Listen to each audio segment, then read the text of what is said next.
అధ్యాయము 10వ వచనము ధ్యానం చేసుకుందాం. పరమగీతము 6వ అధ్యాయము 10వ వచనము. సత్యారాగము చూపట్టుచు చంద్రబింబమంతా అందము గలదై సూర్యుని అంత స్వచ్ఛమును కళలు గలదై వ్యూహిత సైన్య సమభీకర రూపిణియగు ఈమె ఎవరు? మన యొక్క చివరి మూడు లైన్ భాగం ఆఖరి భాగము ధ్యానం చేసుకుందామండి. సూర్యుని అంత స్వచ్ఛమును కళలను కలదై వ్యూహిత సైన్య శుభభీకర రూపిణియగు నగు ఈమె ఎవరు? ప్రార్థన చేసుకుందాం. మహిమనతుడా, మహిమా స్వరూపి, నీకు నమస్కారాలు, స్తుతులు, స్తోత్రము చెల్లిస్తూ ఉన్నాం. ఈ సమయం అందు ప్రభ ధన్యత అనుగ్రహింపచేయమని వాక్యముదారిగా దిగి వచ్చి మాట్లాడనే ఉన్న యేసయ్య నామములో ప్రార్థించి వేడుకొనుచున్నాము తండ్రి. ఆమేన్.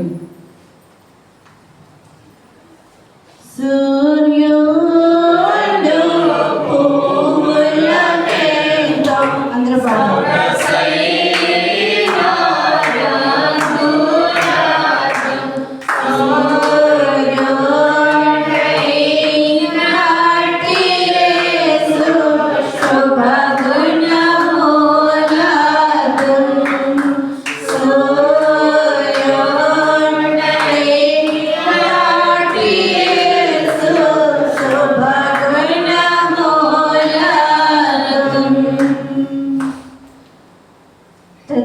ఆదివారం జరిగి ఈ వారం ఎన్నో వారం అండి?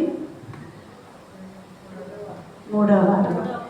మరి ఈ దినంలో మనం త్రిత్వము కోసం ధ్యానించవలసిన వారమే ఉన్నాం కనుక ప్రభునందు ప్రియ విశ్వాసులారా, త్రిత్వములను ధ్యానించవలసిన విశ్వాసులారా, దేవర నామంలో త్రియేక దేవునికి దీవెన మీ అందరికీ కలుగును కాక. ఇప్పుడు చదవబడినటువంటి వాక్య భాగము మనం చదువుతున్నాము. ఈ దినమునకు ధ్యాన విషయము ఇంద్రధనుస్సు. ఇంద్రధనుస్సు అందరికీ తెలుసా అండి? ధ్యానాంశం ఏమిటండి? ఇంద్రధనుస్సు. ఇంద్రధనుస్సు ఎప్పుడు వస్తుంది? వర్షం వచ్చి వెలిసిపోయినప్పుడు, చినుకులు చిన్నగా పడుతున్న టైంలో, సూర్యుడితో మరి తొంగి చూస్తున్న సమయంలో, అంటే ఎండ బాగా కాచి, ఎండ మరి అగ్నిగుండము వలె, అంటే ఇప్పుడు ఎండలు ఎలా ఉన్నాయో మనకి అందరూ తెలుసు కదండి. ఎండాకాలంలో ఎండ చల్లగా ఉంటుందా, వేడిగా ఉంటుందా? వేడిగా ఉంటుంది. వెన్నెలలా ఉండదా అండి? వెన్నెలలాగా ఉండదు. కానీ ఇంద్రధనుస్సు వచ్చినప్పుడు మాత్రము వెన్నెల లాంటి చల్లని పిల్లగాళ్ళు వీస్తూ ఉంటాయి. మరి ఈ యొక్క బాగా ఎండ కాచిన వేళప్పుడు, మరి కొండపోత వర్షం వచ్చి వెలిచిపోయినప్పుడు, ఇంకా చినుకులు 1, 2, 3 పడుతున్నప్పుడు ఏమొస్తుంది? ఇంద్రధనుస్సు వస్తుంది. ఈరోజు మన ధ్యానాంశం ఏమిటి? అందరూ చెప్పాలి. ఇంద్రధనుస్సు. అందుకే దాదాసాయి గారు షారును మైదానం అనే పాటలు మనం ఒకసారి పాడుకుందాం. ఇప్పుడు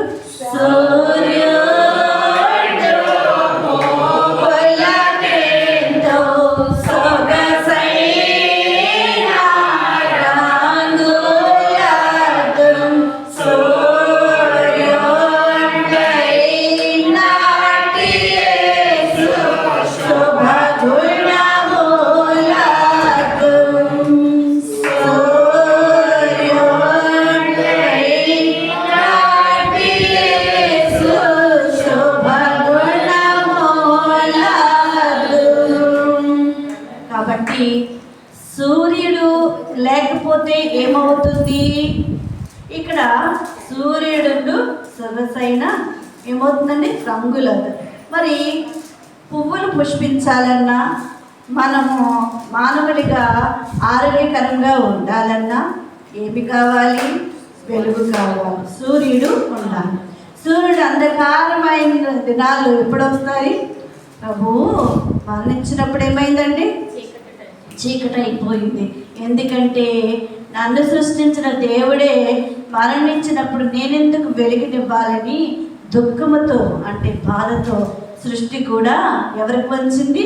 తల వంచారు, దేవునికి తల వంచారు. కాబట్టి మరి ముఖ్యంగా మనము ఇప్పుడు ధ్యానించేది త్రిత్వము కోసము ధ్యానిస్తూ ఉన్నాం. సూర్యుల్లో త్రిత్వము ఉన్నది. సూర్యుల్లో ఏముందండి? త్రిత్వము ఉంది. ఏమిటది? 1 వేడి, 2 వెలుగు, 3 జ్వాల. ఏంటండి? ఒకసారి చెప్తారా? సూర్యుడిలో ఏముంది? ఎవరికైనా మనం వెళ్ళి బాధ చేయక్కర్లేదు. మాటల్లోనూ త్రిత్వం అంటే ఏంటని మిమ్మల్ని అడిగినప్పుడు మరి బైబిల్ ప్రకారంగా చూసినా లేదంటే వాస్తవాలను చూసినా దగ్గర సంబంధం, చాలా దగ్గర సంబంధము ఉంటుంది. మనం ఎవరితోనే సంభాషించినప్పుడు, ఇట్లాంటివి సంభాషించినప్పుడు తెలియని వారు తెలుసుకుంటారు. కాబట్టి మరి సూర్యుడు ఒక త్రిత్వంలో ఉన్నారు. ఈ సూర్యుడిలో ఏం త్రిత్వము ఉన్నది? ఏముంది? 1 3 ఉన్నాయి. 1 వేడి, 2 వెలుగు, 3 జ్వాల. సూర్యుడు మరి తెలుపుగా కానీ 7 రంగులు కలవు. సూర్యుడు ఎలా ఉంటారని మామూలుగా అయితే తెల్లగా ఉంటారు. కానీ వేడి వచ్చినప్పుడు కొద్ది ఎలా మారిపోతారు? ఎర్ర రంగుగా మారిపోతారు. ఎర్ర రంగు కలవదై ఉంటుంది. ఎవరు? సూర్యుడు ఎలా ఉంటారండి? ఎరుపు రంగు కలిగి ఉంటాడు. కాబట్టి ఇక్కడ చూసినట్లయితే త్రియాక దేవుడు ఎవరై ఉన్నారు? అపరిశుద్ధుడా, పరిశుద్ధుడా? పరిశుద్ధుడు. త్రియాక దేవుడు ఎవరండి? పరిశుద్ధుడు. అందుకే ఈ పరిశుద్ధత గురించి లేఖనంలో చూసినట్లయితే యెషయా గ్రంథము 6వ అధ్యాయము 3వ వచనంలో చూసినట్లయితే మనకి దేవుడు మాట్లాడుచున్నాడు. సైన్యములకు అధిపతి యెహోవా పరిశుద్ధుడు, పరిశుద్ధుడు, పరిశుద్ధుడు, పరిశుద్ధుడు, పరిశుద్ధుడు, సర్వలోకము ఆయన మహిమతో నిండి ఉన్నది అని గొప్ప స్వరముతో గాన ప్రతి గానములతో చేయుచుండిరి. పరలోకములో ఎవరి కోసం స్తుతి గానం చేస్తున్నారు? దేవుని కోసం. ఏమని స్తుతి చేస్తున్నారు? మనము మరి 3 మార్లు మనం స్తుతి చెల్లిస్తాం. ఏంటి? ఏ స్తుతి ఇది? సింహాసన స్తుతి. ఈ స్తుతి ఎవరిదండి? సింహాసన స్తుతి. దేవుడు మరి దూతలైన వారు ప్రతి ఒక్కరు కూడా గానములతో, ప్రతి గానములతో సింహాసన స్థుతి చేయించున్నారు. కాబట్టి మనం పని చేసినప్పుడు, ఇక్కడ సన్నిధి క్రమం చేసినప్పుడే కాదు, మనం పని చేస్తున్నప్పుడు, నడుచుతున్నప్పుడు, ఎక్కడ ఏ పని చేసినా ఇవి మరి యొక్క స్తుతులు చెల్లించుకుంటూ ఉండడం మనకి దీవెన, ఆశీర్వాదకరమై ఉన్నది. కాబట్టి ఆయనలో ఏమున్నవి? దివ్య లక్షణములు ఉన్నవి. మరి ప్రతి గానము చేస్తూ ఉన్నారు. కాబట్టి ఈయన ఎవరు? పరిశుద్ధులై ఉన్నారు కనుక ఈ పరిశుద్ధులైన దేవునిలో ఏ లక్షణములు ఉన్నవి? దైవ లక్షణములు కలవు. కాబట్టి ఆ యొక్క లక్షణములను పెండ్లి కుమార్తె సంఘమునకు అందించుచూ ఉన్నాడు. ఎవరికి అందిస్తున్నారండి? ఆయన పరిశుద్ధులు కనుక నేను పరిశుద్ధులను, మీరును పరిశుద్ధులు కండి అని వాక్యము చెప్తున్నట్లుగా నాలో ఉన్న మరి పరిశుద్ధ దేవుడు దైవలక్షణము కలిగి ఉన్నారు. కాబట్టి సంఘమైనటువంటి పెళ్లి కుమార్తె అయినటువంటి సంఘము కూడా ఏమి కలిగి ఉండాలి? దైవ లక్షణములు కలిగి ఉండాలి, పరిశుద్ధతను కలిగి ఉండాలి. కాబట్టి ప్రియ విశ్వాసులారా, ఇంకా చూసినట్లయితే మరి దేవుని యొక్క మరి ఇక్కడ సూర్యుడులని ఇక్కడ వాక్య గ్రంథంలో మనం చదువుకున్నాము కదా. మరి సూర్యుడులని స్వచ్ఛమైన కళలు కలవని రాయబడి ఉన్నది. ఏమైనా ఉందండి చివరి భాగంలో? సూర్యుని అంతా స్వచ్ఛమును కళలు గలదై అని రాయబడి ఏముందండి? కళలు. కళలు కళలు కాదు, కళలు. ఏమి కళలు? మనలో ఒక్కొక్కరికి ఒక కళ దేవుడు ఇస్తుంటాడు. అంటే తలాంతు.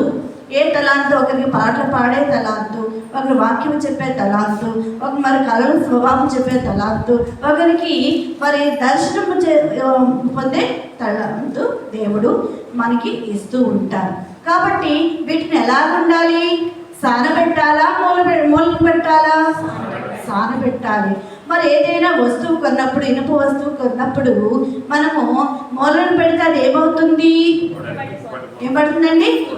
జమ్ము పట్టేస్తుంది. మరి మోషే గారి మా పెట్టిలో పెట్టిన పెట్టి పేరు ఏమిటండి? జగ్గు పెట్టి. మరి ఆ పెట్టి మరి చూడండి, ఏ వస్తువైనా మరి తుప్పు పట్టేసిన వస్తువుని అంత జాగ్రత్తగా చూస్తామా? చూడము కదండి. అది పాడైపోయిందని వదిలేస్తాం. కానీ దేవుడు అంటున్నారు కదా, ఆ వస్తువే నాకు కావాలి అంటున్నారు. నువ్వు పాడైపోతున్నావేమో, లేకపోతే సహవాసం వల్ల మనలో ఏదైనా చెడు చోటు చేసుకోవడానికి మనము మరి సమీపిస్తున్నామేమో. మరి దేవుడు మనలో నివాసం చేయకుండా మన తలంపులతో, లోక తలంపులతో నింపుకుని దేవుడిని మనం ఆహ్వానించలేని స్థితిలో ఉన్నప్పుడు ఆయన ఏమంటున్నారు? నా ప్రియ కుమార్తె నా యొద్దకు రండి అని పిలుస్తున్నారు. వారినే దేవుడు సానపెట్టి వాడుకోవాలనుకుంటారు. పాపమని దూరముగా వెళ్ళిపోకూడదు. ఆ పాపతో ఉన్న దాన్ని అంతటినీ కూడా మన పాపానంతటినీ ఎక్కడ ఒప్పుకోవాలి? దేవుని సన్నిధికి ఒప్పుకొని మరలా తిరిగి చేయకుండా మనము నిర్ధారణ చేసుకునే వారిగా ఉండాలి. కాబట్టి ప్రియ విశ్వాసులారా, సూర్యుడిలో ఏమున్నవి? స్వచ్ఛమైన, అంటే ఒక తప్పైన, అంటే స్వచ్ఛముగా, అంటే అందులో ఒక చిన్న మచ్చైనా లేకుండా. మరి వైట్ తెలుపు రంగులో మరి ఏదైనా మరకపడిందంటే అది పోతుందా అండి? పోదు. కాబట్టి అలాంటి మచ్చ లేకుండా సూర్యుడిలో ఒక తప్పును పట్టగలుగుతామా? పట్టలేము. మరి వంగలు పెట్టగలుగుతామా? సూర్యుడిని పెట్టలేము. అలాగని సూర్యుడిని సృష్టించిన దేవుడు ఆ సూర్యునిలోని ఏముంచారు? స్వచ్ఛమైన కళలు ఉంచారు. ఏ కళ అంటారు? వేడిచ్చే కళ ఇచ్చారు సూర్యునికి. రెండవదిగా వెలిగించే కళ ఇచ్చారు సూర్యునికి. జ్వాల అంటే అగ్ని. మరి అగ్గి మరి వచ్చే జ్వాల అంటే ఆరిపోకుండా వెలుగుతూ ఉండేది. మరి సూర్యుడు ఒకరోజు వచ్చి ఒకరోజు రావడం మానేస్తాడండి? రాదు. కాబట్టి వాతావరణ మరి పరిస్థితులను బట్టి మరి కొంత సమయాన్ని మరి వర్షం వచ్చినప్పుడు మాత్రము సూర్యుడు రారు. అలాంటప్పుడు ఏమిస్తుంది? వెలిగిస్తుంది. కాబట్టి జ్వాల అనకుండా కొంచెం వెలిగేది కాదు, నిత్యము ఆరకుండా వెలిగేది. మనము కూడా దేవుని ఆత్మ పొందినప్పుడు మనకి ఇష్టమైనప్పుడు దేవుని దగ్గరికి రావడం కాదు, మనకి ఇష్టమైనప్పుడు దేవునితో మాట్లాడడం కాదు. నిత్యము సూర్యుడు ఎలాగైతే వెలుగునిస్తున్నారో, జ్వాలగా ప్రవలిస్తున్నారో, ఎలాగైతే వేడినిస్తున్నారో, మనము కూడా మండుచు అనేకులను మండించేవారిగా ఉండాలి. మనం వెలుగుతూ అనేకులకు వెలిగించేవారిగా ఉండాలి. ఏ వెలుగు? ఆత్మీయ జీవితంలో వాళ్ళ వెలుగులను వచ్చేలాగా మనం మాట్లాడాలి. సంఘం ఎలా వృద్ధి అవుతుంది? వస్తే రాలేమ్మా, నీ ఇష్టం అంటే వస్తారా? రారు కదండి. వస్తారా? రారు కదా. ఏం చేయాలి? అమ్మా, నువ్వు వస్తే దేవుని వెలుగు చూస్తావు, దేవుని శక్తిని పొందుతావు. నీవు దేవుని మరి యొక్క లోతుపాతులను ప్రతిదీ కూడా వాక్యానుసారంగా మనం తెలుసుకొని కొన్ని సంగతులు దేవుడు మనతో మాట్లాడతారు. అక్కడ నిలబడే మనిషిని మనం చూడకూడదు, మనం దేవుని వైపు చూడాలని మనం ప్రోత్సహించినప్పుడు ఏమవుతారండి? వారు ముందడుగు వేస్తారా? వెనుకడుగు వేస్తారా? ముందు అడిగివే వేస్తారు. కాబట్టి ప్రతి ఒక్కరూ కూడా మనం ఏం చేయాలి? ముందు అడుగు వేసేవారిగా మనము మన ప్రవర్తన, మన మాట, మన చూపు, మన నడక, మన హృదయ ఆలోచనలు, మన హృదయ అంతరాంగ ఆలోచనలు, గూఢచారి లాంటివంటి మరి రహస్యమైన ఆలోచనలు మనం కలిగి ఉంటాం. అవునంటారా కాదా? అన్ని ఆలోచనలు అందరికీ మనం పనిచేసుకుంటామా? మన మనసులో ఉన్న మాట ప్రతిదీ పనిచేసుకుంటామండి? ఒక్కరిని నమ్ముతాము, ఆ ఒక్కరికి షేర్ చేస్తూ ఉంటాం. ఒకవేళ లేదు అంటే నిజమైన భక్తిలో ఉండే ప్రతి విశ్వాసి కూడా ఎక్కడ విప్పుతుంది? హృదయాన్ని దేవుని సన్నిధిలో విప్పుతుంది. విప్పినప్పుడు ఆయన సూర్యుని వలె ఆయన మన మీద కాంతిని పడనిచ్చి మనలో ఏం పుట్టిస్తారు? వేడిని పుట్టిస్తారు, వెలుగును పుట్టిస్తారు, జ్వాలగా మనల్ని మండేటట్టుగా చేస్తారు. దేవుని ఆత్మ మనలో ఉన్నప్పుడు మన ఆత్మ ఎప్పుడు మండుతూనే ఉంటుంది. మన ఆత్మ ఎప్పుడు మరి ఆత్మల కొరకు దాహము కలిగి ఆరాటపడుతూ ఉంటుంది.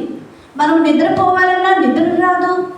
మరలాగనే నిత్యము కూడా నువ్వు ఏ పని చేస్తున్నా నీ నోటితో నీ పాట పాడకపోయినా సరే నీ అంతరాగము దేవుని నీ ఆత్మ మనలో ఉంటే మన అంతరాగము ఆయన గాన స్తుతి గానములు చేస్తుంది. ఎప్పుడైనా గమనించారా? మనం పని చేస్తున్నప్పుడు మన ఆత్మ పాట పాడుతూ ఉంటుంది. అది ఆ అనుభవం నాకు కలిగి ఉన్నాను. దేవునికి స్తోత్రం. కాబట్టి విశ్వాసులారా, కాబట్టి ఇక్కడ దేవుడు 3 విధాలుగా పనిచేస్తున్న సూర్యుడు 3 విధాలుగా పనిచేసేటట్టుగా దేవుడు చేశారు. మరి నిన్ను కూడా ఆయన స్వహస్తాలతో చేశారు. కాబట్టి దేవా, సూర్యుడైతే ఇలా పని చేస్తున్నాడు, నేనే నా కోసం నువ్వేమి ఆశించున్నావో నేను ఎలా పని చేయాలి అని దేవుని సన్నిధిలో మనము అడగవలసిన వారమే ఉన్నాము, ఆచరించవలసిన వారమే ఉన్నాం, తీర్మానం తీసుకోవలసిన వారమే ఉన్నాం, మనం ఒక కమిట్మెంట్కి రావాల్సిన వారమే విన్నాము. మనం తీసుకున్న నిర్ణయాన్ని దాటిపోకూడదు. జవదాటకుండా దేవుని అనుచరులుగా మనం ఉండాలి. దేవునితో నడిచేవారిగా ఉండాలి. దేవుని చూచేవారిగా ఉండాలి. ఎప్పుడు అంటే దేవుడు మనలో దేవుని ఆత్మ పని చేస్తున్నప్పుడు నువ్వు తప్పు చేస్తున్నా, నువ్వు తప్పుడు ఆలోచన నీళ్ళకు వచ్చినా ఇది ఒప్పు కాదు, ఇది తప్పు అని నీ మనస్సాక్షిని గద్దించేటట్టుగా దేవుడు చేస్తారు. అందుకే భక్తులైన వారు రాశారు, మరి మనల్ని పాపాలను ఒప్పింపచేసి సత్యములకు నడిపించేదెవరు? దేవుడు, దేవుని ఆత్మ అయి ఉన్నది. కాబట్టి ప్రియ విశ్వాసులారా, మనము దేవునిలో దైవ లక్షణములు ఉన్నాయి కాబట్టి మనము కూడా మనలో ఏం కలిగి ఉండాలి? మనము దైవ లక్షణాలు కలిగి ఉండాలి. ప్రతిదినము సన్నిధి క్రమం చేసినప్పుడు మనం ఒక్కొక్కటే చెప్తున్నాము, కానీ అందులో కూడా మరి 8-9 లక్షణాలు ఉంటాయి, 9 ఉంటాయి. ఎలాగ? ప్రేమ, న్యాయము, పరిశుద్ధత, శక్తి, జ్ఞానము, జీవము అయి ఉన్నారు. మరి స్వతంత్రుడై ఉన్నారని దైవ లక్షణాలు మనం చెప్తూ ఉంటాము, ధ్యానిస్తూ ఉంటాం. కాబట్టి మనము ఈ దైవ లక్షణాలు కూడా కలిగి ఉండాలి. కనుక ప్రియ విశ్వాసులారా, మరి చూసినట్లయితే దేవుడు ఎలాగైతే సూర్యుల్లో దివ్య మరియు స్వచ్ఛమైన కళలు ఇచ్చారో, మనలో ఉన్న కళలు మనకు తెలియకపోయినప్పుడు దేవుని దగ్గర మనం మోకరించి అడిగినప్పుడు దేవుడే స్వయంగా మనకి బయటపరుస్తారు. కాబట్టి ఆ మనలో ఉన్న మరి సింపుల్గా మీకు అర్థం అవ్వడానికి చెప్పాలంటే టాలెంట్, మనలో టాలెంట్ అనేది మనకు తెలియాలి అంటే దేవుని సన్నిధిలో మనం మోకరించినప్పుడు, లేదంటే ఎదుటి వారి ద్వారా దేవుడు మంచి కళ ఇచ్చారండి, దేవుడు మీకు మంచి టాలెంట్ ఇచ్చారండి అని చెప్తారు కదా.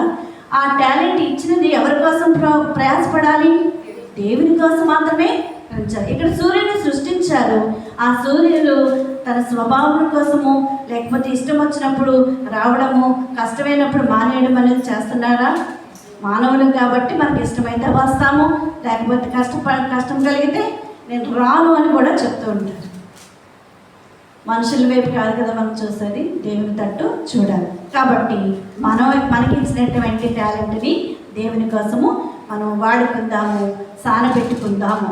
మరి జంగు పట్టినటువంటిది, తుప్పు పట్టినటువంటి వాటిని మరి పక్కన పడేస్తాము. కానీ ఎందుకు పనికిరానంటే మనలను దేవుడు పిలుచుచున్నారు. కాబట్టి మనం దేవునికి లోబడి జీవించవలసిన వారమే ఉన్నాం. కాబట్టి ప్రియ విశ్వాసులారా, మరి ఈ యొక్క పెళ్లి కుమార్తెని సిద్ధపరిచినప్పుడు ఎంతో అందముగా కళగా ఉండాలని ఎన్నో సానపెడుతూ ఉంటాం. అలాగనే శ్రమలనే నలుగురు మనం పెట్టుకొని సానపెట్టుకొని మనం ఎవరి కోసం సిద్ధపడాలి? దేవుడు 2వ రాకడలో మరలా తిరిగి రాని ఉన్నారు. కాబట్టి అప్పటికి మనం దేవుని ఆత్మపూర్లుగా ఉండి సిద్ధపడవలసిన వారమే ఉన్నాం. సూర్యరశ్మి యొక్క కిరణములు నీతిమంతుల గుండా ప్రవేశించినప్పుడు ఇంద్రధనుస్సు ఏర్పడుతుందని మనం ఎరిగిన వారమే ఉన్నాం. ఎప్పుడు ఏర్పడుతుందండి? సూర్యరశ్మి యొక్క కిరణములు నీటి తుంపర్ల గుండా, అంటే తుప్పర్లు పడుతున్నాయంటారు. మన అర్థమయ్యే భాష ఏంటంటే తుప్పర్లు పడుతుండగా దాని గుండా ప్రవేశించి ఇంద్రధనుసును ఏర్పాటు చేస్తున్నారని మనం చెప్పుకొని ఉన్నాం. అలాగనే మారు మనసు పొందిన పాపి కూడా హృదయమందు పశ్చాత్తాపము కలిగి కన్నీటి బిందువులు గుండా నీతి సూర్యుడైనటువంటి ప్రభు కాంతిని ప్రవేశించినచో ఇంద్రధనుస్సు ఏర్పడుతుంది మన జీవితంలో. మన జీవితంలో కూడా ఏముండాలి? ఇంద్రధనుస్సు ఏర్పాటు చేసుకోవాలి. ఎప్పుడు ఏర్పాటు చేసుకోగలుగుతాము? మన పాపములు ఒప్పుకొని దేవుని దగ్గర మనము మన కన్నీటి ప్రార్థన చేసినప్పుడు ఆయన మరి నీటి సూర్యుడు ఏంటంటే ప్రభు యొక్క కాంతి మన నీటి బిందువులు కూడా మనం ఎప్పుడైతే కన్నీటి ప్రార్థన చేస్తామో ఆయన యొక్క మరి కాంతి ప్రభువారి యొక్క కాంతి మన మీదకి ప్రవేశించేటట్లుగా దేవుడు చేస్తున్నప్పుడు మనలో కూడా రంగురంగులుగా మన జీవితం మారిపోయింది అని చెప్పుకోవడానికి నేను మారు మనసు పొందాను, దేవునిలో బలపడ్డానని సాక్ష్యం చెప్తూ ఉంటాం. అది మరి ఇంద్రధనుస్సు ఏర్పాటు చేయడము ఏర్పరుస్తారు. ఎందుకంటే ఆయన కాంతి మనలో నిత్యము, ఆయన సన్నిధి కాంతి మనలో ఉన్నప్పుడు మనం ఎలా మారిపోతాము? ఇంద్రధనుస్సు వలె మారిపోతాం. అది కూడా మన ప్రవర్తన ప్రతిదీ కూడా దేవునికి ఇష్టముగా మన జీవితం మనల్ని మలుచుకున్నప్పుడు, నడుచుకున్నప్పుడు, మనం వాగ్దానం చేసుకున్నప్పుడు మాత్రమే ఇంద్రధనుస్సు ఏర్పడుతుంది. కనుక సూర్యుని కళలు ఇంద్రధనుస్సు ద్వారా పుష్పముల రంగుల ద్వారా మనకు ప్రత్యక్షపడబడుచున్నది. మరి సూర్యుడు లేకపోతే పుష్పము వికసిస్తుందా అండి? పంటలు పండుతాయా? పండవు కదా. వేడిబారిపోయినటువంటి మన హృదయాలు, మొండిబారిపోయిన మన హృదయాలు మరి ఫలించాలన్నా, మరి అలాగనే మనం వికసించాలన్నా, సువాసన మనము అనేకులకు సువాసనగా మన జీవితం మారాలన్నా ఎలా ఉండాలి? మనము ఎలా ఉండాలండి? సూర్యుని వలె ఉండాలి. మరి పుష్పులకు ఎంతో ఆయన రంగులు అద్ది ఉన్నారు. అలాగనే మన జీవితము కూడా అనేక రంగులతో మరి వైభవముగా ఆశీర్వాదకరంగా మన కుమార్తెలు మన కుమార్తెలు ఉండాలని ఎవరు ఆశిస్తున్నారు? దేవుడు ఆశిస్తున్నారు. ఆశిస్తున్న రీతిగా మనము కూడా జీవించాలి. కాబట్టి ఈ ఇంద్రధనుస్సులో ఎన్ని రంగులు ఉంటాయి చెప్పాలి. నేను త్వరగా ముందుకు వెళ్తాను. ఎన్ని ఉంటాయండి? 7 రంగులు ఉంటాయి. మరి బైబిల్ గ్రంథంలో 7 అనే సంఖ్యకి చాలా ప్రాధాన్యత ఉన్నది. కాబట్టి ప్రియ విశ్వాసులారా, మొదటి రంగు ఏమిటి? ఎరుపు రంగు.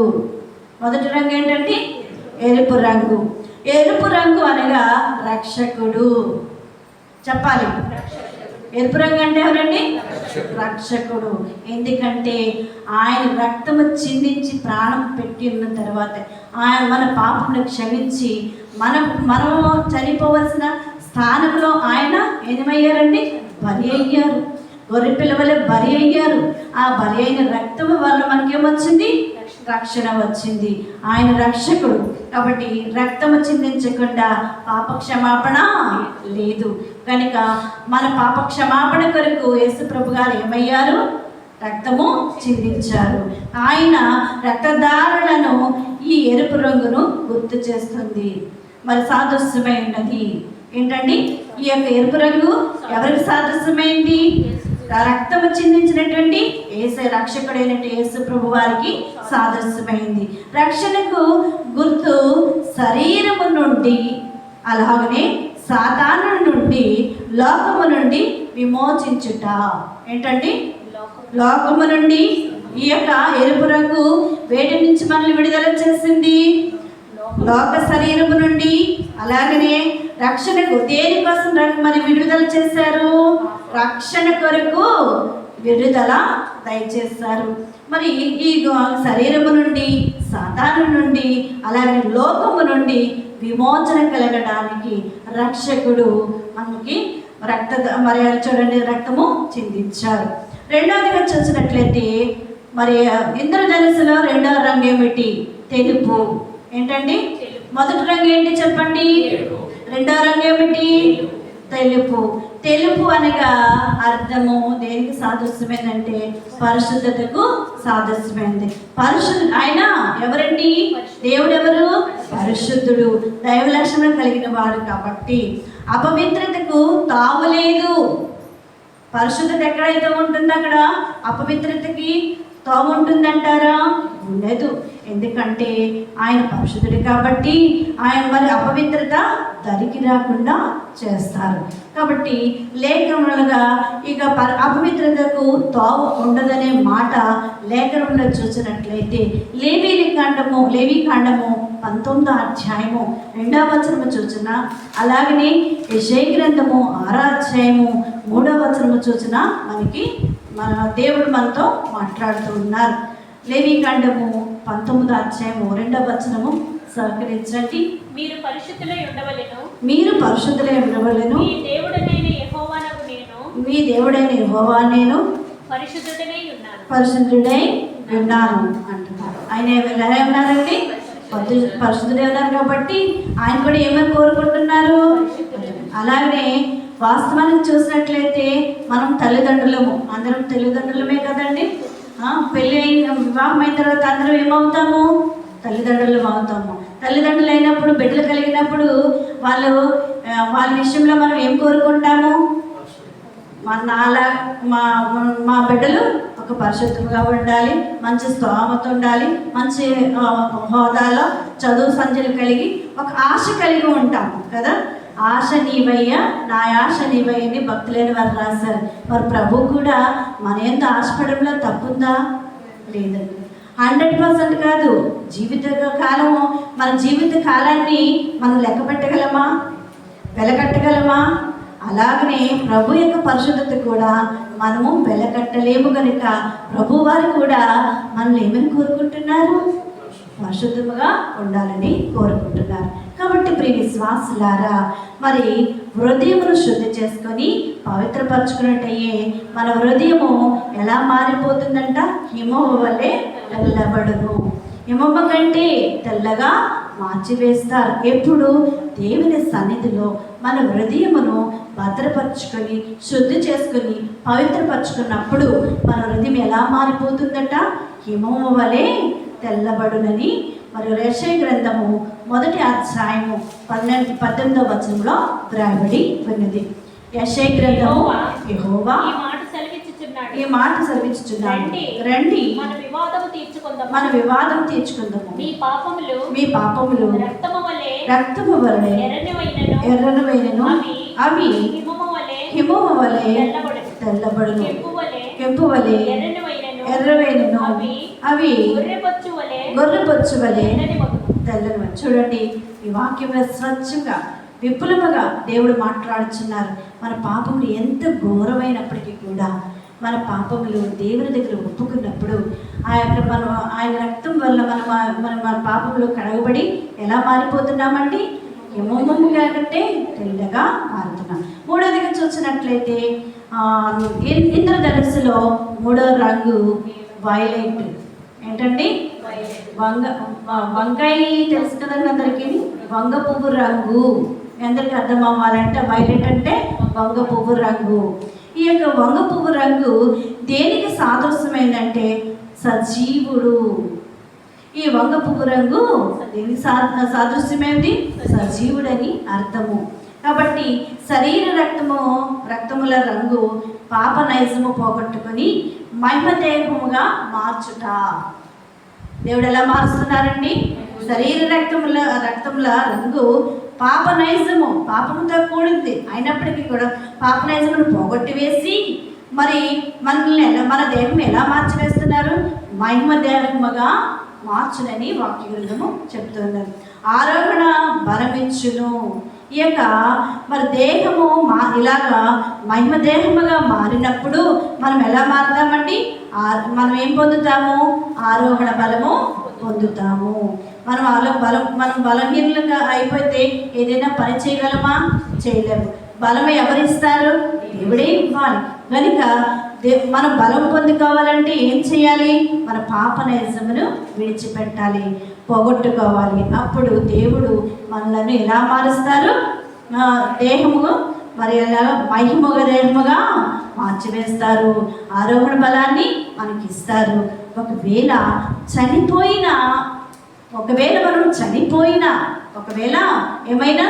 మనం చనిపోయినా సజీవముగా అంత్య దినమున లేపుతారు. ఏమవుతారండి? సజీవునిగా మనలను మళ్ళా ఇప్పుడు చూడండి, మృతులైన భక్తులు మళ్ళీ ఎలా లేస్తారండి? సజీవులుగా లేస్తారు. ఆ వరుసలో మనం ఉండాలి అంటే దేవుని యొక్క ఆత్మ మనలో మండుచు వెలుగుచు జ్వాల వలె మనము జీవించవలసిన వారమై ఉన్నాము. ఇంద్రధనుస్సు వలె మనం ఉండవలసిన వారమై ఉన్నాము. కాబట్టి అంత్య దినమున మనం లేవాలి అంటే మన దేహం ఎలా ఉండాలి? మహిమగా మారిపోవాలి.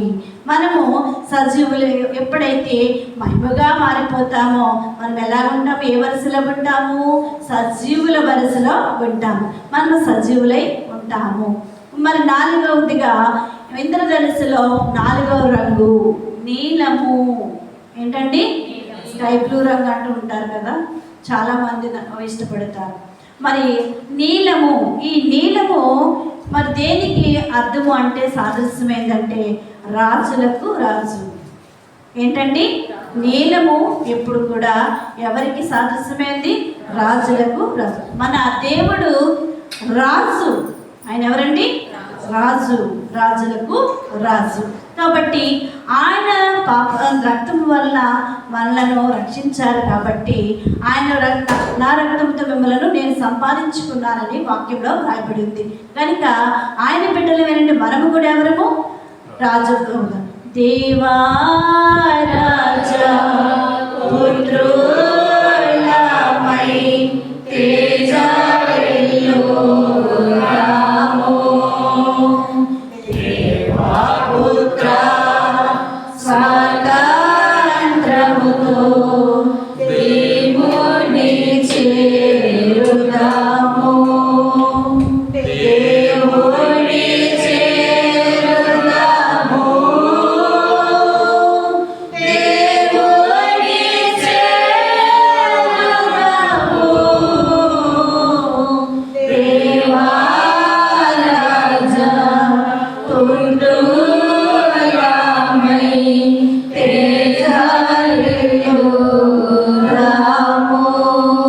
ఆయన రారాజు అయినారు కనుక ఆయన బిడ్డలమైన మనము మనల్ని ఎలా చేస్తున్నారండి? దేవరాజు పుత్రులుగా చేసి ఎలా చేస్తున్నారు? తేజరిల్లేటట్టుగా మనలను చేస్తున్నారు. ఎప్పుడు అంటే ఆయన బిడ్డలుగా మనము దేవరాజు కుమారులుగా మనం ఉన్నప్పుడు, నా కుమారుల అనబడినప్పుడు మనం ఎలా ఉంటామండి? రారాజుల వలె ఉంటాము. కనుక రాజు ఎలా ఉంటారండి? నీరసముగా నిస్సత్తుగా ఉంటారా? టీవీగా ఉంటారా? టీవీగా ఉంటారు. ఈ రారాజులకు ఎలా గుర్తంటే రాజ టీవీని గుర్తు చేస్తుంది. రాజ టీవీని గుర్తు చేస్తూ ఉంటుంది. కాబట్టి మనము రాజపుత్రులముగా మార్చబడతాము. ఎప్పుడండి? సూర్యుని వలె మనం వెలిగినప్పుడు, ఇంద్రధనుస్సు వలె మనం మారినప్పుడు మనల్ని ఎలా మార్చివేస్తున్నారు? దేవుడు రాజపుత్రులుగా మార్చివేయున్నారు. ఈ యొక్క రాజపుత్రులుగా మార్చివేయుచున్నటువంటి లేఖనముల ద్వారా చూసినట్లయితే 1 పేతురు 2వ అధ్యాయము 9వ వచనంలో వ్రాయబడి ఉన్నది. 1 పేతురు 2వ అధ్యాయము 9వ వచనంలో వ్రాయబడి ఉంది. అయితే మీరు చీకటిలో నుండి ఆశ్చర్యకరమైన తన వెలుగులోనికి మిమ్మల్ని పిలిచిన వారిని ప్రచురము చేయ నిమిత్తము ఏర్పరచబడిన వంశము, రాజులైన యాజక సమూహం, పరిశుద్ధ జనమును, దేవుని సొత్తైన ప్రజలై ఉన్నారు. ఇప్పుడు మనం ఎప్పుడైతే ఇలాగ దేవు కుమారునిగా మనం మారుతామో ఎవరి సొత్తై ఉన్నాము? దేవుని సొత్తై ఉన్నాము. కాబట్టి ఈ యొక్క దైవ సహవాసం వలన మనకి ఏమొస్తుందండి? దైవ స్వరూపాన్ని మనం పొందుకోగలుగుతాము, సంపాదించుకోగలుగుతాము. మరి దేవునితో సహవాసం చేస్తే మన రూపం ఎలా మారిపోతుందండి? రూపాంతరము చెందుతుంది.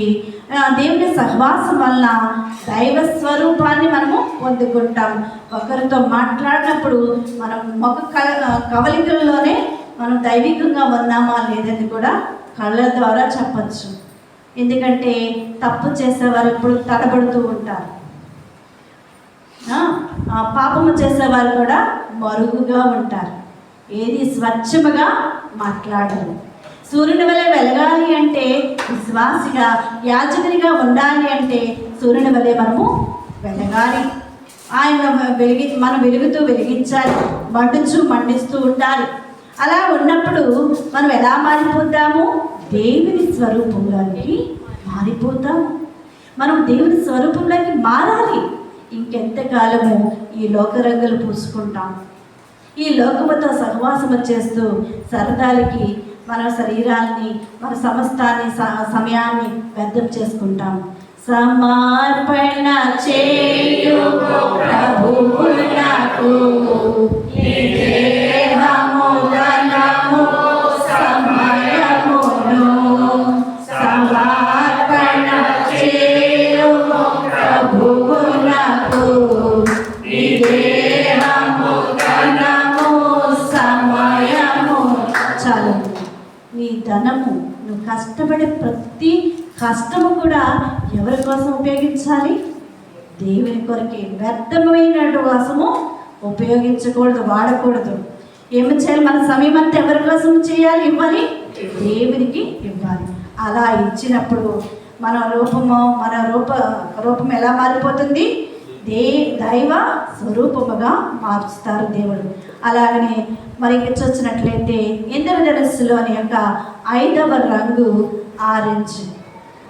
నారింజ పండు అంటాం తెలుగులో కదండి. నారింజ పండు అంటే ఏ రంగులో ఉంటుంది? కాసాయపు రంగు. తెలుగులో చెప్పాలి అంటే ఏ రంగు అండి? కాసాయపు రంగు. కాబట్టి ఈ కాసాయపు రంగు దేనికి సాదృశ్యమైందంటే ఎవరు వేసుకుంటారు? ఈజీగా చెప్పొచ్చు. కాసాయపు రంగు ఎవరు వేసుకుంటారండి? సాధువులు వేసుకుంటారు. ఎందుకు? వాళ్ళు ఏకాంతం. ఇప్పుడు అలాగనే చూడండి, మన క్యాథలిక్లోనూ మరి స్వామివారు అంటే ఫాదర్స్ అవ్వాలన్నా, నన్స్ అక్కడ సిస్టర్స్ అవ్వాలన్నా వాళ్ళు ఎలాగ సమర్పణ చేసుకుంటారండి? సమస్తం వివాహం చేసుకోకుండా దేవునికి అర్పణ చేసుకుంటారు. వాళ్ళు ఏమంటారు? సాధుత్వము అంటారు. అలా చేసుకునేవారు. మరి దేవునిలో మరి సాధుత్వము కనబడుతుంది. మరి దేవుడు ఆశీర్వదించేవారే ఉన్నారు. సాదృశ్యము దేవుడు మరి వారిని ఆశీర్వదించరని రాయబడుతుంది. మనలను ఆశీర్వదించబడిన జనాంగముగా దేవుడు చేస్తారు. ఎలాగా? మనలో సాధుత్వము కలిగి ఉన్నప్పుడు. ఎట్లనగా మీరు ఫలించి అభివృద్ధి పొంది విస్తరించి భూమిని నిండించి దానిని లోపరుచుకునుడని ఆదికాండము 12వ అధ్యాయము 28వ వచనంలో రాయబడి ఉంది. దేవుడు ఏం ఆశిస్తున్నారండి మనల నుండి? ఎలాగా? సాధుత్వము కలిగి మనము ఫలించాలని, అభివృద్ధి పొందాలని, విస్తరించాలని, భూమిని నిండించాలని దేవుడు కోరుకొనుచున్నారు. ప్రియ విశ్వాసి, ఈరోజు దేవుడు మనతో మాట్లాడుతుంది ఏమిటంటే, హెచ్చరిస్తుంది ఏంటంటే, సంఘములు విస్తరించేటట్టుగా మనము పని చేయాలి. సంఘాన్ని చెదరబెట్టేవారుగా కాదు, కానీ వచ్చేవారిని అంత దూరం ఎందుకు వస్తావు, ఇంత దూరం ఎందుకు వస్తావు, ఈ రోజుకి రావడం మళ్ళీ వచ్చే వారం చెప్తాం కానీ చక్కపరిచేవారం కాకుండా ఆత్మను సిద్ధపరిచేవారిగా ఉండాలి. విస్తరించడం అంటే ఎలాగా? మనం ప్రయాసపడితేనే కదా. ఇప్పుడు భూమిని పండించాలి అంటే రైతు ఎంత కష్టపడితే మనకి 5,000 నోట్లకు వెళ్తుందంటారు చెప్పండి. అలాంటి కష్టము ఒక కూలివాని వలె పని వారిగా మనం అందరము ఏం చేయాలి? సంఘము కోసం ప్రయాసపడాలి. మనకు సమయం అసమయం అనగా మనం దేవుని స్తుతించాలి, ఆయన కోసం మనం పనిచేసేవారిగా ఉండాలి. కాబట్టి ఇంకా చూసినట్లయితే నారింజ పండు రంగు, పండు అనగా అర్థం ఏమిటండి? ఫలము. పండు అనగేంటి? ఫలము. మరి యొక్క దీవెన, మరి ఫలం అంటే ఏంటి? విత్తనం వేస్తాము, మొక్క వస్తుంది, వృక్షం అవుతుంది, అది ఫలించినప్పుడు మరి ఆ ఫలాలు పొందుతాము కదండి. అది ఫలం పొందడం అంటే ఏంటి అర్థము? ఆశీర్వాదమని కూడా. ఫలము అనగా దీవెన. ఏంటండి? దీవెన. మరి వారు బహుగా ఫలించును అని యోహాను సువార్త 15వ అధ్యాయము 5వ వచనంలో ఫలించడం కోసం రాయబడి ఉంది. కాబట్టి అలాగ మనం ఫలించేవారిగా ఉంటూ ఫలింపచేసేవారిగా మనం ఉండాలి. అలాగే ఇంద్రధనుసులోని యొక్క 6వ రంగు ఏమిటి? ఆకుపచ్చ, గ్రీన్. ఏంటండి? ఆకుపచ్చ. ఎందులో రంగు అండి? ఇంద్రధనుసులో 6వ రంగు ఆకుపచ్చ. ఆకుపచ్చ దేనికి సాదృశ్యమైంది? జీవములకు, ఎండిపోయిన బ్రతుకులను దేవుని యొక్క ఆయన రక్తము చిందించడం ద్వారా మన బ్రతుకులు ఏమైంది? చిగురించండి. మరి చూడండి, మరి మనము శిలువ ధ్యానంలో మొదటి రోజుని మనము వాక్యం ధ్యానిస్తాం. ఏమని ధ్యానిస్తామండి? చిగురు గురించి ధ్యానం చేస్తూ ఉంటాం. కాబట్టి దైవాత్మతో కలిగి ఉండటం వల్ల మనం ఎలా ఉంటామండి? జీవము కలిగిన వారిగా ఉండి చిగురిస్తాము. ఈ యొక్క ఆకుపచ్చ మరింకా గుర్తు ఏమిటంటే అభివృద్ధికి గుర్తు. ఏంటంటే డెవలప్మెంట్, ఇంగ్లీష్లో డెవలప్మెంట్ అంటారు. మనలో చాలామంది మనం పెద్దవారు గతంలోనే కాదు పెద్దవారు ఉపయోగిస్తుంటారు, ఎదుగు బొదుగు లేదు అంటుంటారు. అవునండి? ఎక్కడ వేసిన గొంగలి అక్కడే ఉందండి. కాబట్టి సంఘం వృద్ధి అవ్వాలి అంటే మనము మరి ఎలా ఉండాలండి? జీవము గలవారిగా, ఉత్సాహం కలిగిన వారిగా, అందరిని ఉద్దేశపరిచేవారిగా, ప్రోత్సహించేవారిగా ఉండాలి. దేవుడు కోరుకుంటున్నారు. ఏమని? దేనికోసము? నా సంఘము వృద్ధి కావాలని దేవుడు ఆశ కలిగి ఉన్నారు. ఆ ఆశను మనం తీర్చే బాధ్యత, భారం మన మీద ఉందా లేదా? ఉందా అండి? అప్పుడు ఏం చేయాలి? ప్రసవ వేదన ప్రార్థన చేయు వాలేమో తండ్రి, ప్రసవ వేదన ప్రార్థన చేయు వాలేమో తండ్రి, నిసుపైన విజ్ఞాపన ప్రార్థన, నిసుపైన విజ్ఞాపన ప్రార్థన, నేర్పు ప్రసాదించుము తండ్రి, నేర్పు ప్రసాదించుము తండ్రి, స్తుతులు ఘన సంస్తుతులు నీకే మదిలో నా తండ్రి. మరి ఉదాహరణకి ఒక మాట చెప్తాను. మన ప్రియ కుమార్తె సహోదరి సంపూర్ణ ఉంది. సంపూర్ణ నా ఫ్రెండ్ అని చెప్పి ఎవరిని తీసుకొచ్చారండి? సలోమి గారు తీసుకొచ్చారు. ఇప్పుడు సలోమి గారు ఎంతమంది తీసుకొస్తున్నారు? ఎంతమంది తీసుకొచ్చారమ్మా మీరు? సలోమి గారు ఇద్దరు తీసుకొచ్చారు కదండి. ఇది వృద్ధి అంటే, ఇది సంఘ భారం అంటే, ఇది దేవుని ఆశ తీర్చడం అంటే. ఇది ఎవరికి దీవెన? నాకా? వారికే, వారి కుటుంబానికి, వారి బిడ్డలు. వారు ఏం చూస్తారు? ఆకుపచ్చని చూస్తారు. ఆకుపచ్చనిగా అభివృద్ధి. మరి దేవుని ఆత్మ ఆయన వారితో మిండుగా ఉంటారు. దేవుని ఆత్మ నడిపింపబడతారు. ఇది తీసుకెళ్తే నాకే వస్తుంది అనుకునే వారికి ఆశీర్వాదం ఉండదు. వారికి వస్తుంది. వచ్చిన వారు కూడా ఏం పొందుకుంటారండి?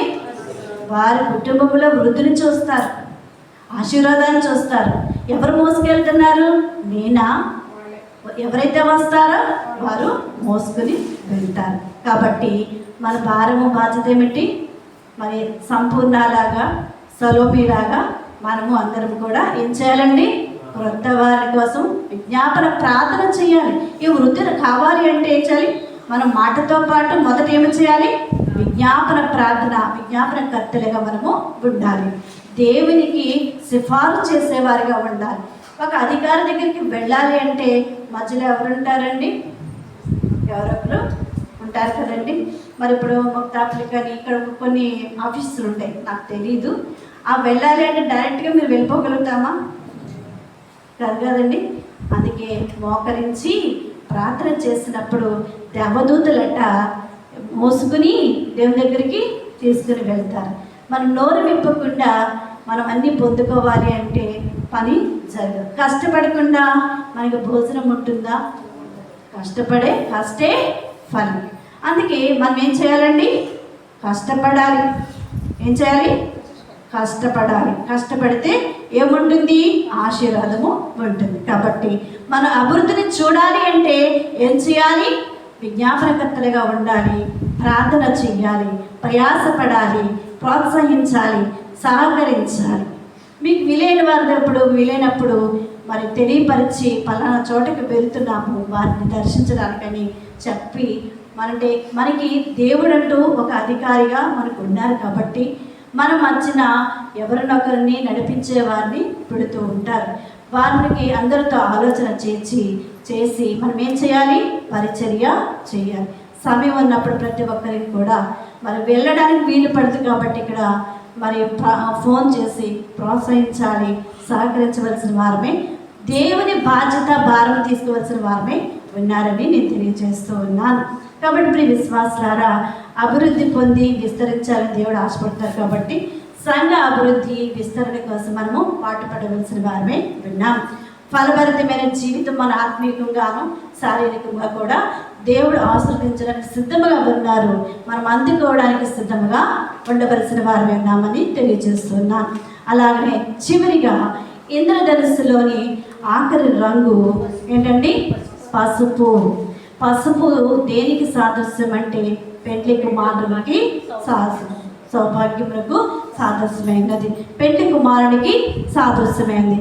పెండ్లి కుమారుని కలిగినది యావత్తు కూడా పెండ్లి కుమార్తెల గుదురు. పెండ్లి కుమారుని యొక్క వరుసలో ఉండాలి అంటే, పెండ్లి కుమార్తెల వరుసలో ఉండాలంటే మనం ఏం చేయాలండి?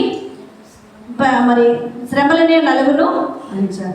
కాబట్టి మానవ శ్రమల పొందగదేవా మానవుడెటు కాగలడు అని దేవదాస్ గారు రాస్తారు. నీవు నేను మనందరము కూడా పెండ్లి కుమార్తెగా ఇన్ని విధాలుగా మరి ఇంద్రధనుస్సులో ఇప్పుడు ఎన్ని నేర్చుకున్నామో అన్నీ కలిగిన తర్వాత కూడా కలిగి ఉండి కూడా మనము ఈజీగా దేవునితో ఎగరలేము. ఎప్పుడు ఎగరగలుగుతాము? శ్రమ పొందినప్పుడు, దైవ మానవుడిగా పొందినప్పుడు దేవునితో ఎగరగలుగుతాము. ఇక్కడ ఎగిరితే దేవునితో రేపు రెండవ రాకడలో ఎగరగలుగుతాము. ఎగరగలిగే శక్తి కావాలి అంటే ఇక్కడ ప్రయాసపడాలి, దేవుని ఆశను తీర్చాలి, దేవుని దాహము తీర్చాలి. అని ఏ దాహం కలిగి ఉన్నారు? ఆత్మల దాహం కలిగి ఉన్నారు. అందుకే సిలువలో మరి పలికినటువంటి సప్తసూక్తుల్లో ఒక మాట ఆయన ఏమైనా ఉన్నదండి? దాహము కలిగి ఉన్నది అన్నారు. కాబట్టి దాహం అనగా దేవుని యొక్క ఆత్మలో నశించిపోయే వారి కోసం వెతికి రక్షించడానికి మనకి ఆజ్ఞ ఇచ్చారు. ఆజ్ఞ పాటించడమే మన పని. ఆయన మీతో చెప్పినది చేయడని వాక్యం ద్వారా మనం తెలియజేస్తున్నారు. కాబట్టి మనకు అప్పగించిన పని భద్రముగా చేయాలి, మనకు అప్పగించిన పని జాగ్రత్తగా చేయాలి, మనకు అప్పగించిన పని ఆలోచన, వివేచన, బుద్ధి కుశలత కలిగి చేయాలి. ఆయన జ్ఞానమును సంపాదించుకోవాలి, ఆయన ఆత్మతో మనం నింపబడాలి. ఆయన పని చేయాలంటే ఆయన ఆత్మ మనలో ఉంటేనే ఆయన అప్పగించిన పని మనం సఫలీకృతము చేయగలుగుతాం. సమాప్తమైంది నేను అప్పగించుకుంటున్నాను దేవుడు ఎలాగైతే అన్నారో, మన ఆఖరి చివరి ఊపిరి ఆగిపోయే వరకు లోపు మనకు అప్పగించిన పనిని ఎవరికి అప్పగించాలి? మళ్ళీ తిరిగి ఊపిరాగే వరకు పడాలి.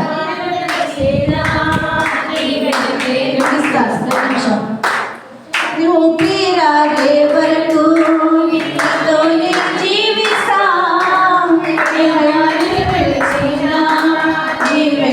నడిపిస్తా.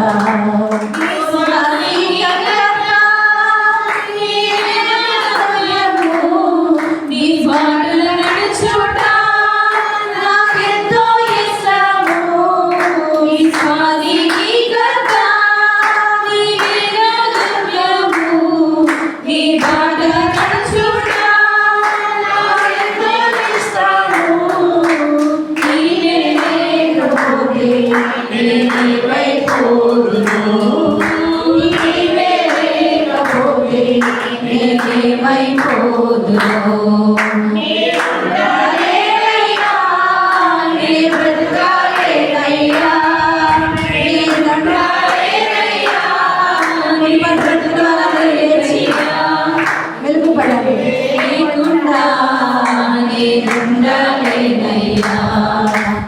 తోడే లేకుండా నే బ్రతుకాలేనయ్యా.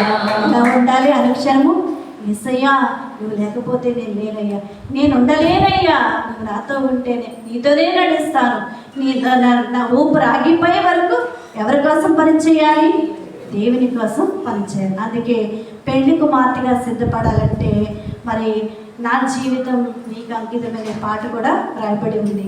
ఆ కష్టాలైనా నష్టాలైనా వ్యాధి బాధలైనా ఎవరి కోసం అండి నీ జీవితము? దేవుని కోసమే అంకితము చేసుకోవలసిన వారమై ఉన్నాం. కాబట్టి ప్రియ విశ్వాసులారా, ఎప్పుడైతే కష్టమైన నష్టమైన వ్యాధి అయినా బాధ అయినా మనము అన్ని లెక్క చేయకుండా దైవ మానవులుగా ఉంటామో, ఎవరి వరుసలోకి వస్తాము? పెళ్లి కుమార్తె వరుసలోనికి వస్తాము. పెళ్లి కుమార్తె వరుసలోనికి దేవుడు మనలను తీసుకొస్తారు, నిలబెడతారు.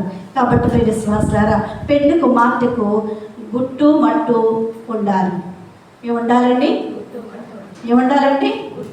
మరి మన చిన్నతనంలో, ఇప్పుడు పిల్లలకు తెలియదు, మరి మన పెద్దవాళ్ళ పూర్వకాలంలో మరి అన్నము కూరలు వండి ఎక్కడ పెట్టేవారండి? ఉట్టు ఎలా ఉంటుందండి? 4 పక్కల తాళ్ళల్లి అల్లి కిందే ఉంటుంది, చక్రంలాగా మట్టు ఉంటుంది. మనకేముండాలి? సంఘ బిడ్డలుగా మనకేముండాలి? ఏర్పెట్టి బిడ్డలుగా ఏముండాలి? మట్టు ఉండాలి, గుట్టు ఉండాలి, పట్టు ఉండాలి. ఏముండాలండి? మట్టు, గుట్టు, పట్టు ఉండాలి. మట్టు లేకపోతే నిలబడుతుందా? ఉట్టు నిలబడుతుందండి? మట్టు, ఉట్టు, మరి అలాగే గుట్టు ఉండాలి. మనం ఒకే బాలిలో ఒకే కుటుంబంగా ఉంటున్నాం కాబట్టి ఈ మట్టు ఏంటంటే బైబిల్ మిషన్ అనే సహవాసము. దాదాసాయి గారికి మనకి ఇచ్చినటువంటి మట్టు. ఈ మట్టుని మరి ఎలాగే గుట్టుగా చేశారు. ఎలాగా? ఐక్యత. ఈ మట్టులోనికి గుట్టులోనికి మనం అందరం అందులోనే ఉండాలి. మరి గిన్నెమే గిన్నె పెట్టి తగిలించేవారు. అవునా కదండి? అలాగే ఒకే మాట, ఒకే పాట, ఒకే బాట, ఒకే మనస్సు, ఏక మనస్సు, ఏకాత్మ కలిగి మనం ఉండాలి. ఏ పని చేసినా అందరము కలిసి ఆలోచన చేసి సంఘ అభివృద్ధి కోసము పాటుపడవలసిన వారమై విన్నాము. ఇలా పాటుపడినప్పుడు మనం ఎవరితో ఎగరగలుగుతాము? దేవునితో పెళ్లి కుమారులుగా, పెళ్లి కుమార్తెలుగా ఎగరగలుగుతాం. కాబట్టి మనకి ఏముండాలి? మరొకసారి చెప్తామా? మట్టు, గుట్టు, పట్టు, గుట్టు, పట్టు. 4 అండి, చెప్పాలి. 4. మట్టు, గుట్టు, గుట్టు, మట్టు, పట్టు. 4 వస్తుందండి. గుట్టండి, పట్టు, గుట్టు. నేను గుట్టు కూడా చెప్తున్నాను. తాళ్ళు ఉండాలి కదా, అది చక్రాన్ని ఏమంటారు? మట్టు అంటారు. మట్టు, గుట్టు, గుట్టు, పట్టు ఉండాలి. రట్టు చేసుకోకూడదు. సంఘంలో ఉన్న విషయాలన్నీ బయటికి రట్టు చేసుకుంటే ఏమవుతుంది? ఈ ఉట్టు ఉన్నటువంటి ఉట్టు ఏమైపోతుంది? పోతుంది.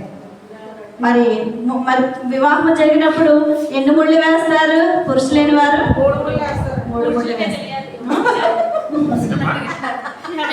చెప్పాలి. వివాహం జరిగినప్పుడు ఎన్ని ముళ్ళు వేస్తారండి? ఏమైనా వాగ్దానం చేస్తారు పాస్టర్ గారు? యాజకులేని వారు తండ్రి యొక్క నామంలో, కుమారుని యొక్క నామంలో, పరిశుద్ధాత్మ. ఇక్కడ కూడా త్రిత్వం ఉంది కదండి. కాబట్టి మన కుటుంబ వ్యవస్థ కూడా ఎలా ఉండాలి? సూర్యుని వలె ఉండాలి. సూర్యునిలో ఏమి దాగి ఉంది? వేడి, వెలుగు, జ్వాల. మన కుటుంబ వ్యవస్థ ఒక విధానంలో వెళ్ళాలి అంటే ఈ 4 ఉండాలి. మట్టు, గుట్టు, గుట్టు, మట్టు ఉండాలి. పట్టు ఉండాలి. పట్టు ఉండాలి. పట్టు లేకపోతే అన్నీ జారిపోతూనే ఉంటాయి, రట్టయిపోతూ ఉంటాయి. కాబట్టి మన రహస్యాలన్నీ, అంతరంగంలో ఉన్నటువంటి ఆత్మీయ ఫలాలను అన్నిటినీ ఎలా ఉండాలి? పట్టుకోవాలి. రట్టు చేసుకోకుండా గుట్టులో పెట్టుకుని గుట్టుగా ఉండి పట్టుకోవాలి. ఏమన్నారండి? బైబిల్ మిషన్ అనే సహవాసంలో మనకు వచ్చినప్పుడు వెనుదిరిగి వెళ్ళిపోకుండా ఎలా ఉండాలి? ఐక్యతతో, అలాగనే మరి గుట్టుగా మట్టుగా మనము ఉండాలి. మరి పట్టుకోవాలి, రట్టు చేసుకోకుండా. కాబట్టి విశ్వాసులారా ముగిస్తున్నాను, ఒక్క నిమిషము. కాబట్టి ప్రియ విశ్వాసులు మనం ఎలా ఉండాలి? దేవుని యొక్క మరి మనము కుమారులుగా మారాలి అంటే ఎలా ఉండాలండి? దాదాసాయి గారు రాశారు, వధువు సంగము వరుని కొరకు, వధువు సంగము వరుని కొరకు ఎదురు చూచుచున్నది.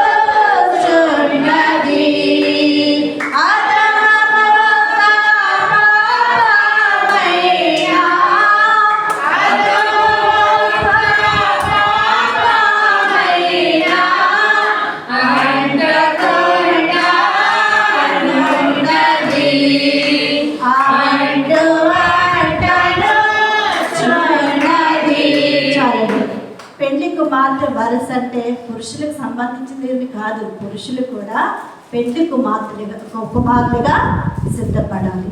కాబట్టి ప్రియ విశ్వాసులారా, యోహాను వలె ప్రభు రొమ్ముని ఆనుకునే స్థితి మనం కలిగి ఉండాలి. ఎప్పుడైతే మట్టు గుట్టు అలాగనే గుట్టు పట్టు కలిగి ఉంటామో ఎవరిని ఆనుకుంటాము? యోహాను వలె దేవుని రొమ్ముని ఆనుకునేటట్టుగా ఉంటాం. ఆ స్థితి మనము కలిగి ఉంటాం. ఆ స్థితిని మనము సంపాదించుకోవలసిన వారమే ఉన్నాం. ఆ వరసలో మనము ఉండాలి. ఆ వరసలో దేవుడు ఉంచుతారు. ఎలాగంటే ఇప్పుడు చెప్పిన ఆ 4 పదాలు మనలో కలిగి ఉన్నప్పుడు ఎవరిని ఆనుకుంటాము? దేవుని రొమ్ముని ఆనుకుని ఉంటాం. కనుక పసుపు దేనికి గుర్తంటే నిరీక్షణ. నిరీక్షణ గురించి చాలా పాటలు ఉంటాయి. మనం ఎలా కనిపెట్టాలి? దేవుడు నెరవేర్చే వరకు, ఇచ్చే వరకు ఏముండాలండి? ఎదురు చూపు కలిగి ఉండాలి. మరి బుద్ధిగల కన్యకలు 10 మంది అయితే మరి వారు ఏం చేస్తారు? 5 మాత్రమే ప్రభు కోసము ఎదురు చూస్తారు. మనం అందరం కూడా ఎదురు చూసేవారిగా, నిరీక్షణ కలిగిన వారిగా ఉండాలి. పెళ్లి కుమారుడైనటువంటి క్రీస్తు ప్రభు వలె సువర్ణ ప్రకాశం వలె మనం ఉండాలి. సువర్ణంగా మారాలి అంటే ఏమవ్వాలండి? మనము కాల్చబడాలి. కొలిమిలో వేసి కాల్చబడేటప్పుడు మనలో ఉన్న భ్రష్టు రాలిపోయి బంగారం సువర్ణ వలె మారిపోతాం.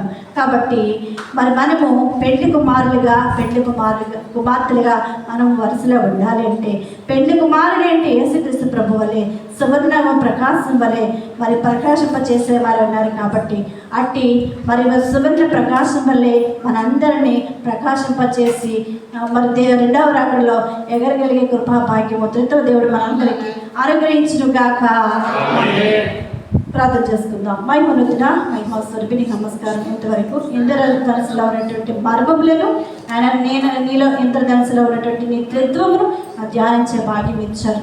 ఈ వాక్యం అంతటా ప్రతి హృదయంలో ఫలించడానికి సహాయం చేస్తూ మహిమను పొందమని. ఇంతవరకు తండ్రి నా నోటికి బోరుగా ఉండి మీరు నాతో మాట్లాడే విధానం బట్టి బంధించుకునొచ్చు.